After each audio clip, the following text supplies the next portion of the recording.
क्या हमें इंडिया जाके वापस वहाँ जाके डिलीवरी करनी चाहिए कि हमें यहाँ पे बेबी डिलीवर करना चाहिए, क्या चीज़ें कंसिडर करनी चाहिए, हम पूरी वीडियो में आपके साथ में डिटेल में आज डिस्कस करूंगी। Hello guys, welcome back to Vibhu TV. I hope आप सब लोग अच्छे होंगे।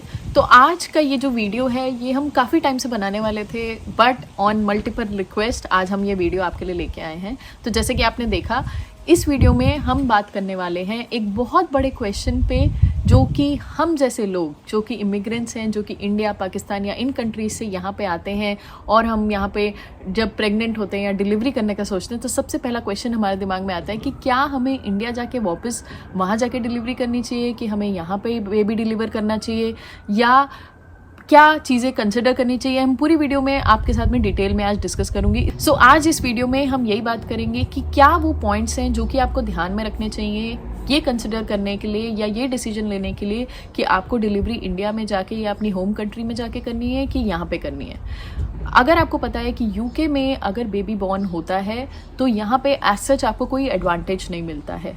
ये बहुत इंपॉर्टेंट फैक्टर है सबको नोट करने का, क्योंकि मोस्टली हम जैसे लोग जो कि बाहर से आते हैं, हमको लगता है कि यहाँ पे बेबी बॉर्न होगा तो यहाँ पे उनको यूके सिटीजनशिप मिल जाएगी या पासपोर्ट मिल जाएगा, एज इन अदर कंट्रीज जैसे कि कनाडा या यूएस वगैरह में होता है। तो यूके में ऐसा नहीं होता है। अगर आपका बेबी यूके में बॉर्न हो रहा है और आप इंडियन पासपोर्ट होल्डर हो या इंडियन सिटीजनशिप आपके पास में है, तो आपका बेबी भी इंडियन ही होगा। उसके ऊपर हमने डिटेल वीडियो बनाई है कि आप इंडियन पासपोर्ट कैसे अप्लाई कर सकते हो अपने बेबी का, वो आप जाके चेक कर सकते हो। But coming back to the video, तो इस वीडियो में मैं अपने पॉइंट शेयर करूंगी और अपना एक्सपीरियंस आपके साथ में शेयर करूंगी।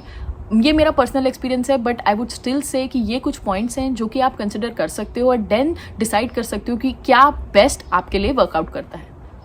तो उससे पहले अगर आप इस चैनल पे नए हो तो हम इस चैनल पे ऐसी इन्फॉर्मेटिव वीडियोस बनाते हैं ताकि आप जैसे लोग जो यूके में हैं, जो यूके आना चाहते हैं, अपने एक्सपीरियंसेस से हम चाहते हैं कि हम बेस्ट लोगों की हेल्प कर सकें। तो चैनल को सब्सक्राइब नहीं किया है तो please do subscribe and start करते हैं आज का वीडियो।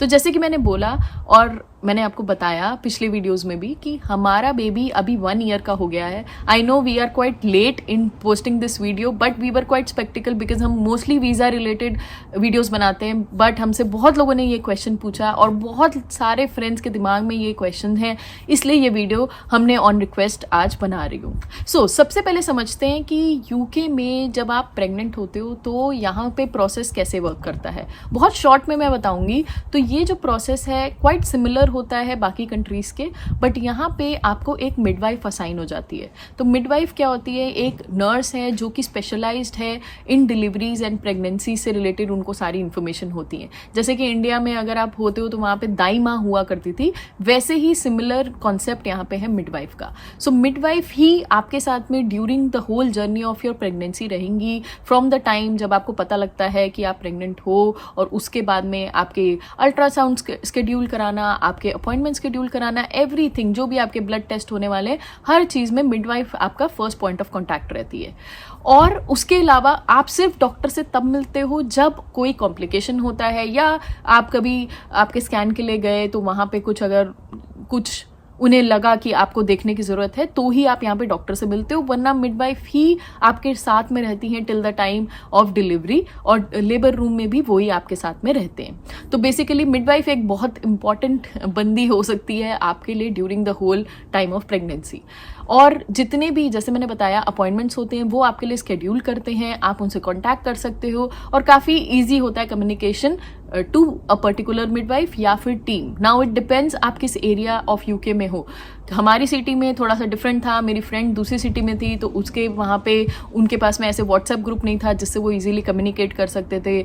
हमारे पास में ये ऑप्शन थे कि हमारे पास एक व्हाट्सएप नंबर था, हम इजीली अपनी मिडवाइफ से कभी भी कुछ भी होता था कम्युनिकेट कर देते थे, मैसेज डाल देते थे और उनको जब टाइम मिलता था वो रिप्लाई कर देते थे। तो बेसिकली काफ़ी स्मूथ प्रोसेस होता है, but the only thing is कि आपको वो मिडवाइफ से कॉन्टैक्ट रखना होता है। तो ये तो हो गया प्रोसेस की बात। बट जब आप फाइनली लेबर में जाते हो तब भी आपको अपने लेबर वार्ड में कॉन्टैक्ट करना होता है। वो लेबर वार्ड में आप जाके जब वो आपको बुलाते हैं, कॉन्ट्रैक्शंस आपके जब स्टार्ट हो जाते हैं तब आप वहाँ पे जाते हो, बट तब भी आपके साथ में एक मिडवाइफ ही रहती है। कंसल्टेंट या डॉक्टर तब आते हैं जब आपको कुछ भी अगर कॉम्प्लिकेशन होता है या आप लास्ट स्टेज पे होते हो, तब आपके वहाँ पे डॉक्टर्स आते हैं।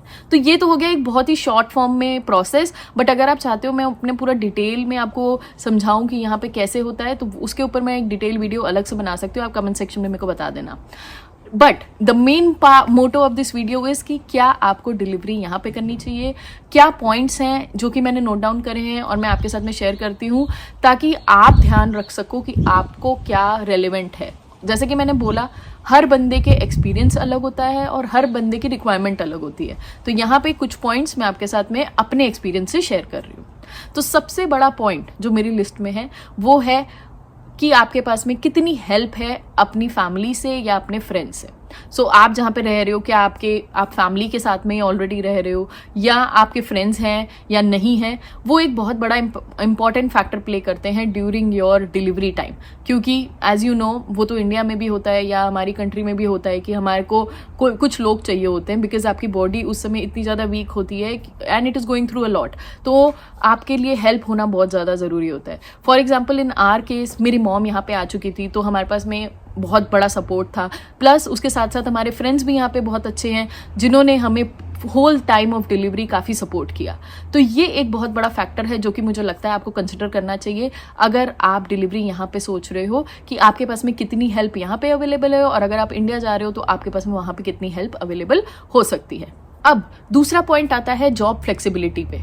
तो ये भी एक बहुत इंपॉर्टेंट फैक्टर है, कंसिडरिंग कि यहाँ पे मोस्टली काम हमें सब खुद करने होते हैं और हाउस हेल्प जो होती है वो काफ़ी लिमिटेड है। अगर आप बुलाते भी हो तो वो आपको या तो वीकली या आर्ली बेसिस फिर बहुत ज़्यादा कॉस्टली पड़ती है। तो मोस्टली लोग यहाँ पे सारे अपने काम खुद करते हैं, हम लोग भी अपने सारे काम यहाँ पे खुद करते हैं। तो उसके साथ में आपकी जॉब कितनी फ्लेक्सिबल है वो भी एक बहुत बड़ा फैक्टर होता है कंसिडर करने का। क्योंकि at the last stage of delivery आपको पता ही होगा कि बॉडी बहुत ज़्यादा एग्जॉस्ट हो जाती है, बहुत जल्दी एग्जॉस्ट हो जाती है। तो क्या आपके वर्क में वो लोग समझते हैं, कंसिडरेट होते हैं या नहीं होते हैं, वो एक पॉइंट आपको कंसिडर करना है। जैसे कि मैं अपनी बात करूं तो मेरी जॉब में काफ़ी फ्लेक्सिबिलिटी थी, प्लस मेरे को काफ़ी कंसिडरेशन देते थे। जस्ट इन केस मैं अगर बहुत टायर्ड फील कर रही हूँ तो I can directly ask them कि मैं अभी थोड़ा ब्रेक लेना चाह रही हूँ एंड ऑल दैट, तो मुझे यहाँ पे ईजिली मिल जाता था। तो ये भी एक बहुत इंपॉर्टेंट फैक्टर है। And I would say not just your jobs flexibility but आपके पार्टनर की भी जॉब फ्लेक्सिबिलिटी एक बहुत इंपॉर्टेंट चीज़ है जो कि कंसिडर करनी चाहिए। क्योंकि हम लोग अकेले काम नहीं करते, राइट, हम दोनों लोग काम करते हैं, घर में भी सारे काम हम डिस्ट्रीब्यूट करके करते हैं। तो अगर पार्टनर को भी थोड़ी फ्लेक्सिबिलिटी है तो बहुत इंपॉर्टेंट होता है। क्योंकि एट टाइम्स होता है कि आपको हॉस्पिटल बार बार जाना पड़ सकता है एंड लास्ट मोमेंट पे, लास्ट का जब आपका पीरियड होता है 9th मंथ में, तब तो ये चांसेस ज़्यादा होते हैं कि आपको बार बार हॉस्पिटल विजिट्स कभी करने हो मॉनिटरिंग के लिए, या आपको कोई इशू हो सकते हैं। तो वो जॉब फ्लेक्सिबिलिटी आप दोनों की बहुत ज़्यादा इंपॉर्टेंट है। थर्ड इंपॉर्टेंट पॉइंट आता है कि फाइनेंसेस। तो वैसे अगर देखा जाए ओवरऑल, अगर आप देखो, अगर आप NHS से ट्रीटमेंट ले रहे हो, आप UK में प्राइवेट ट्रीटमेंट में नहीं जा रहे हो, तो NHS का जो ट्रीटमेंट है ओवरऑल फ्री होता है। फ्रॉम द टाइम आपको पता लगता है कि आप प्रेग्नेंट हो टिल द टाइम आपकी डिलीवरी हो रही है, कोई भी टाइप का स्कैन, किसी भी टाइप का डॉक्टर का अपॉइंटमेंट, किसी भी टाइप का ब्लड टेस्ट, किसी भी चीज़ में आपको पैसे नहीं देने पड़ते। और फिर आपकी जब डिलीवरी हो जाती है उसके बाद भी आप 1 साल एलिजिबल होते हो किसी भी फ्री सर्विस या फ्री मेडिकेशन के यहाँ पे बेसिकली। तो ये एक फाइनेंशियल चीज़ है जो कि आपको कंसिडर करनी चाहिए। वेयर एज अगर आप इंडिया या वहाँ पे बात करो तो आई नो कि वहाँ पे आप इंश्योरेंस ले सकते हो एंड बेस्ड ऑन इंश्योरेंस वो कुछ अमाउंट आपको मिल जाता है। बट आई एम श्योर कि डेफिनेटली इंश्योरेंस में जो पहले के मेडिकेशन के खर्चे हैं या मेडिसिन के खर्चे हैं या आपके स्कैन्स के खर्चे हैं वो सब कवर नहीं होते हैं। तो finance is a very big thing जो कि हमें लगता है कि आपको कंसिडर करना चाहिए। क्योंकि अगर आप UK में डिलीवरी कर रहे हो तो आपका कुछ भी खर्चा नहीं होगा। लेकिन ये भी एक बहुत इंपॉर्टेंट फैक्टर है कि UK में अगर आप डिलीवरी कर रहे हो यहाँ के NHS के हॉस्पिटल में, तो आप लग्जरी एक्सपेक्ट नहीं कर सकते हो। वो एक नॉर्मल सा हॉस्पिटल होगा जहाँ पे आपको सारी सर्विसेज डेफिनेटली मिलेंगी।